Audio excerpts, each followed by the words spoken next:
В государствах Балтии самая высокая в Евросоюзе доля работающих пенсионеров. Одновременно с этим все три государства очень неохотно принимают иммигрантов. Оба явления тесно связаны и ставят страны в уникальное демографическое и социально-экономическое положение, из которого пора уже выходить, пока проблемы не достигли критической черты. Здравствуйте, уважаемые ютуб-зрители! Вас приветствует бессменный автор проекта, журналист Андрей Деменков. Как видите, после долгого перерыва я выступаю живьем, а не закадровым голосом. Тому есть веская причина. Многие из моих постоянных зрителей в курсе, что я, помимо прочего, пишу мнения в эстонские СМИ на русском языке. Некоторые из вас их даже почитывают. 2,5 года назад, затевая то, что превратилось в итоге в реальную Балтию, я был уверен, что мнения станут одной из важных составляющих проекта. Это все же мой конек. Но так уж вышло, что долгое время мнений не было совсем. Затем, осенью-зимой прошлого года, я сделал несколько выпусков, которые можно отнести к этому жанру, хоть я их таковыми сознательно и не готовил. И снова пауза. Только недавно вернулся к идее более или менее регулярно выпускать мнения по важным темам, которые касаются всех трех стран Балтии. Несмотря на то, что у наших государств немало общего, таких общерегиональных тем, да еще в которых я разбираюсь, не так-то много. Поэтому сделать рубрику регулярной не получится. Но раз в 2-3 месяца я смогу доносить до вас свою точку зрения по какому-нибудь, на мой взгляд, важному вопросу. Журналистское мнение принято высказывать с открытым лицом и не прячась под псевдонимом. Потому-то сегодня я и появился живьем. И далее буду снимать мнения свои в таком формате. Еще одно новшество. Для тех, кому больше нравится читать, на сайте я буду публиковать текстовую версию мнений. Поскольку там я не могу создать особые условия для спонсоров проекта, статьи им будут доступны в тот же день, что и для прочей аудитории. За одним исключением.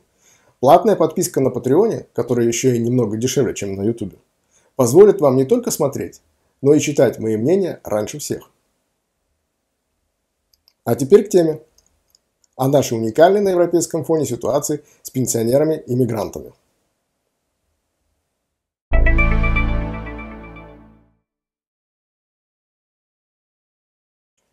В Западной Европе работающий пенсионер – редкость. В Германии после выхода на пенсию продолжает трудиться каждый 8-й. В Финляндии – каждый 4-й. А в странах Балтии – почти каждый 2-й. Эстония уже несколько лет удерживает первое место во всем Евросоюзе. По данным Евростат, в стране работает больше половины людей пенсионного возраста. В Латвии и Литве показатели чуть ниже – по 44%. Это в 3 раза выше, чем средний уровень по ЕС – 13%. На первый взгляд, история успеха. Активное долголетие, крепкое здоровье, социальная вовлеченность. Как в Швеции и Норвегии, где тоже порядка 40% пенсионеров продолжают работать. Но если копнуть глубже, наши высокие цифры говорят о другом. Средняя пенсия в Эстонии после уплаты налогов немногим выше 800 евро. В Литве примерно 670, а в Латвии 625. С одной стороны, это примерно в 3 раза больше, чем у наших восточных соседей. В России и Беларуси средняя пенсия всего-то около 250 евро.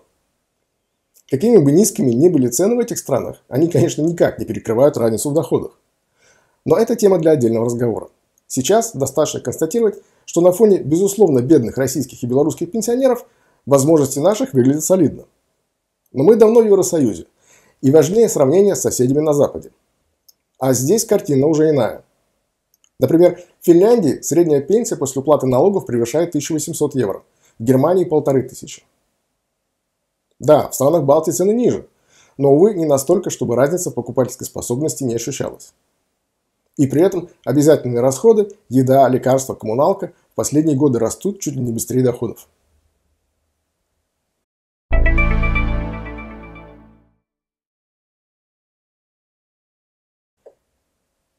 Есть, однако, особенность, которая смягчает картину. В странах Балтии почти все пенсионеры имеют свое жилье. Если в среднем по ЕС 61% жителей пенсионного возраста владеет собственной квартирой или домом, то в Эстонии и Латвии свыше 80%, а в Литве и вовсе почти 90%. Массовая приватизация в 1990-х была настоящим демографическим амортизатором. В итоге, даже при относительно низких пенсиях, многие пенсионеры живут терпимо. Не тратятся на аренду, могут пользоваться накоплениями, а те, кто живет вдвоем, складывают пенсии и чувствуют себя относительно комфортно. Но иллюзия стабильности быстро тает, если собственного жилья нет или пенсия существенно ниже средней. Таких людей немало, особенно в столицах, где жилье дорого. Например, вдова с пенсией в 500 евро, снимающая квартиру за 200 евро в Риге, вынуждена работать уборщицей, няней, курьером, кем угодно. Выбор в такой ситуации простой. Или работаешь, или скатываешься в нищету. Да, работающим пенсионерам удается не только неплохо прожить сегодняшний день, но и увеличить будущую пенсию. Дополнительные годы официальной занятости повышают ее размер. Но часто это вынужденное решение, а не выбор между комфортом и скукой.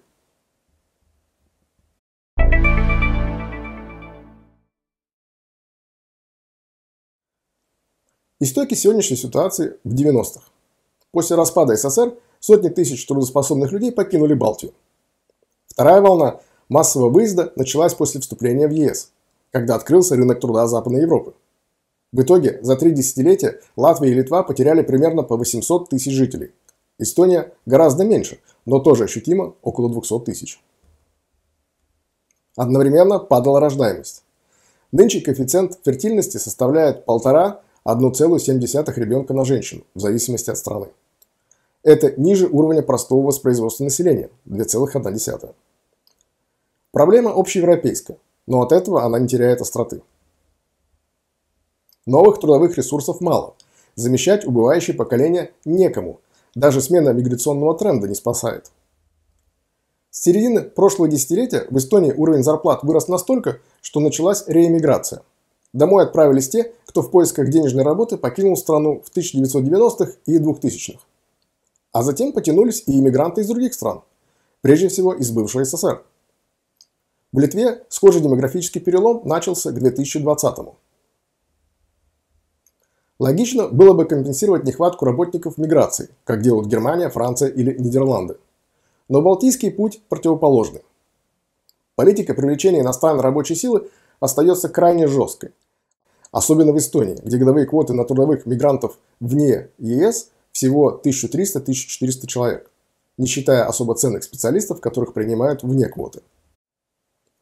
Для экономики страны с 1 360 000 жителей это капля в море. В Латвии формально нет квот, но иммиграционные правила довольно жесткие.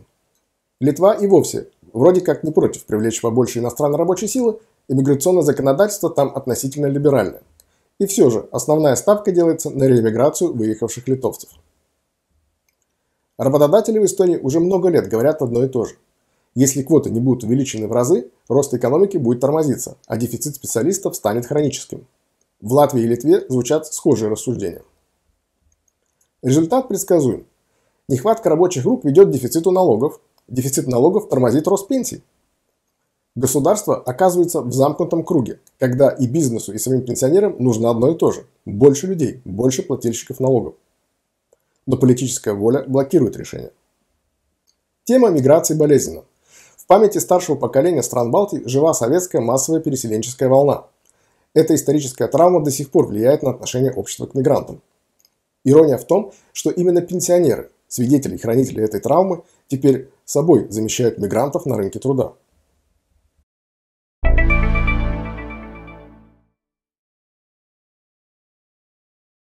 На первый взгляд модель работает. Пенсионеры частично закрывают дыру на рынке труда, поддерживают экономику, не дают системе рухнуть. Но это отсрочка, а не решение. Во-первых, количество самих пенсионеров скоро начнет сокращаться. В ближайшие 10 лет поколение приватизации уйдет, а на смену придут куда менее многочисленные когорты. Во-вторых, активные пенсионеры – временный ресурс. Через несколько лет часть из них перестанет работать по состоянию здоровья, а новых работников среди пожилых уже не будет. В Латвии, например, число людей старше 65 лет будет снижаться после 2035 года. Замещать их уже будет неким. В-третьих, нагрузка на работающих пенсионеров растет. Налоги на доходы, медицинские расходы, цены, льготы не спасают. Если не изменить миграционную политику и не найти новые источники рабочей силы, экономики стран Балтии могут столкнуться с двойным ударом. Меньше работников и налогоплательщиков, больше расходов на социальную сферу. Через 10-15 лет те, кто сегодня спасает экономику, сами станут зависимыми от системы. И тогда вопрос мигранты или пенсионеры исчезнет сам собой, выбора уже не будет. Только исходная позиция будет гораздо хуже. Знаю, среди моих зрителей довольно много людей пенсионного возраста. Наверняка кто-то из вас продолжает работать. Согласны ли вы с моими соображениями или у вас свое мнение по поводу тех проблем, о которых я рассказал? Возможно, мои рассуждения натолкнули на какие-то собственные мысли? Не стесняйтесь, высказывайтесь в комментариях. Уверен, ни одному мне будет интересно почитать. А у меня пока все. До новой встречи на канале.